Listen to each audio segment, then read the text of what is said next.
کے پاس گیا اور پوچھا نبی صلی اللہ علیہ وسلم میں یہ عادتیں کیسے چھوڑوں؟ نبی صلی اللہ علیہ وسلم نے کہا تم یہ عادتیں چھوڑ دو، یہ نہ چیز کیا کرو۔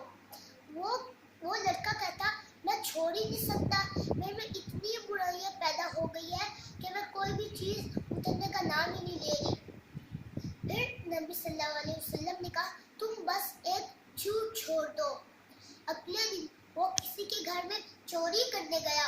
اس نے سوچا میں نبی صلی اللہ علیہ وسلم کو کیا جواب دوں گا کہ میں نے کسی کے گھر میں چوری کی تھی، وہ تو بہت برا مانیں گے۔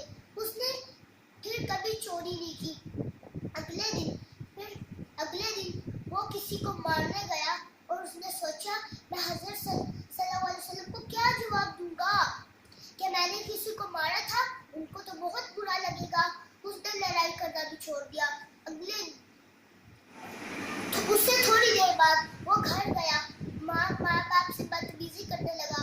اس نے سوچا میں نبی صلی اللہ علیہ وسلم کو کیا جواب دوں گا کہ میں نے ماں باپ سے بدتمیزی کی تھی۔ اس نے بدتمیزی بھی چھوڑ دی۔ اگلے دن وہ صلی اللہ علیہ وسلم کے پاس گیا۔ صلی اللہ علیہ وسلم نے پوچھا آپ نے کیا چھوڑا؟ وہ لڑکا کہتا میں نے ایک جھوٹ کی وجہ سے بہت سی برائیاں چھوڑ دی۔